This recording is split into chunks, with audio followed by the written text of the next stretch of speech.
आप और हम जानते हैं कि इल्म हासिल करना फर्ज है। तो आप और हम जानते हैं कि इल्म हासिल करना फर्ज है। और आकाए करीम सल्लल्लाहु अलैहि वसल्लम ने फरमाया, तलबुल इल्म फरीदतुन अला कुल्ली मुस्लिम, हर मुसलमान पर इल्म हासिल करना फर्ज है। अभी तक ज़हन में सबके यही है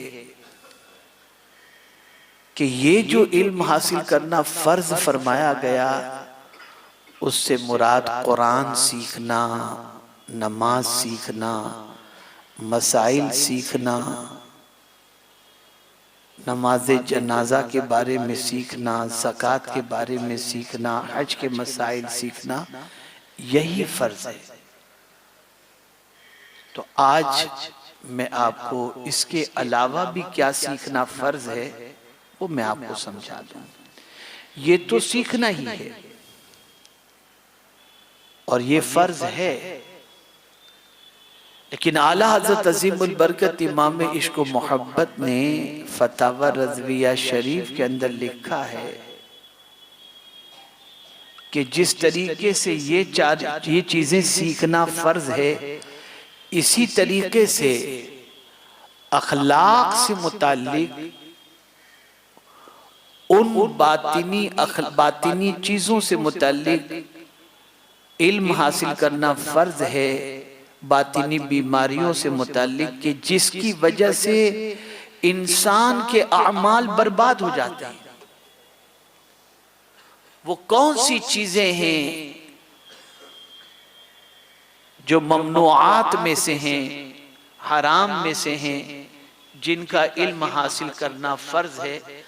आला हज़रत अज़ीमुल बरकत इमाम इश्क व मोहब्बत फरमाते हैं, तकब्बुर के बारे में भी मालूमात हासिल करना फर्ज ऐन है कि तकब्बुर क्या चीज होती है, तकब्बुर किसे कहते हैं, तकब्बुर का नुकसान क्या है, तकब्बुर का इलाज क्या है, ये चीजें भी सीखना फर्ज है। इसी के साथ साथ रिया के बारे में, हसद के बारे में कि ये कितनी खतरनाक बीमारियां हैं, इसका इल्म हासिल करना भी फर्ज है।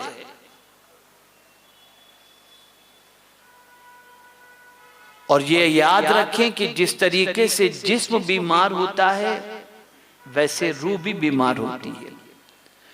और रूह की बीमारी का मामला है दिल का बीमार होना, और दिल बीमार होता है बातिनी खराबियों की बुनियाद पर, यानी दिल के अंदर पैदा होने वाली बुराइयां, जैसे किब्र है, तकब्बुर है, हसद है, गीबत है, कीना है, ये सारी जो चीजें हैं, इन सारी चीजों का पैदा होना दिल के अंदर, ये रूह को बीमार करने वाली बीमारियां हैं। इसकी वजह से इंसान बज़ाहिर एक जिस्म वाला नजर आता है, लेकिन हकीकत में उसकी पोजीशन एक जिंदा लाश की तरह होती है।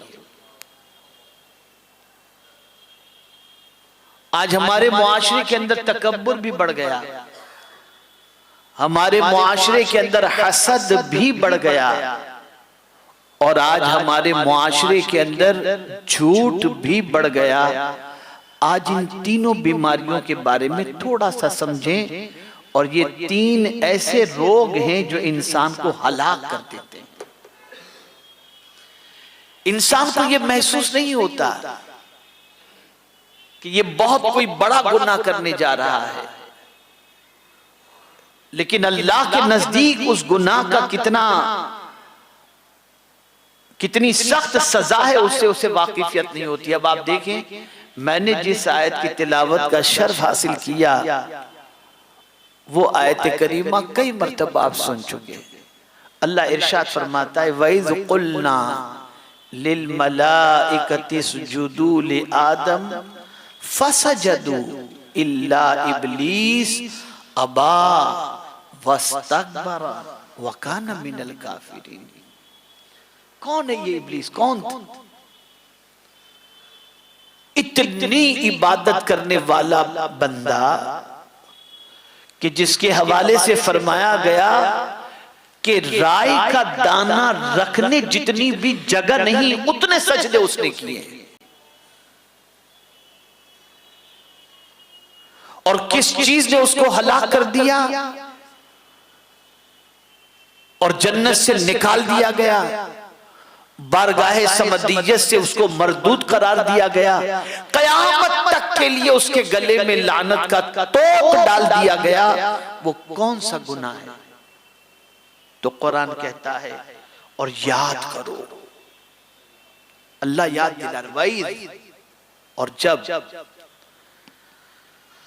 हमने फरिश्तों को हुक्म दिया कि आदम को सजदा करो, तो सबने सजदा किया सिवाय इबलीस के।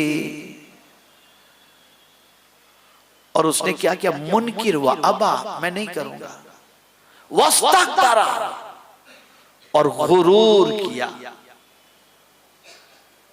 गुरूर किया। तो क्या हुआ?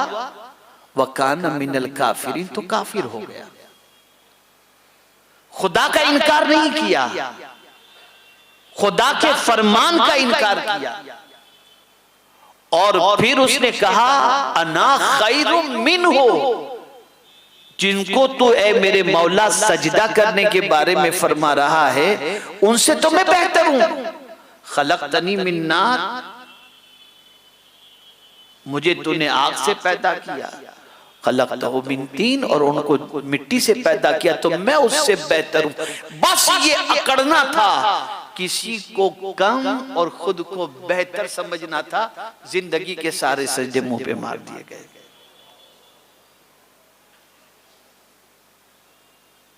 तकब्बुर,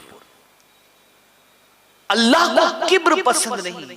कोई इंसान तकब्बुर करे, मौला उसे गवारा नहीं करता।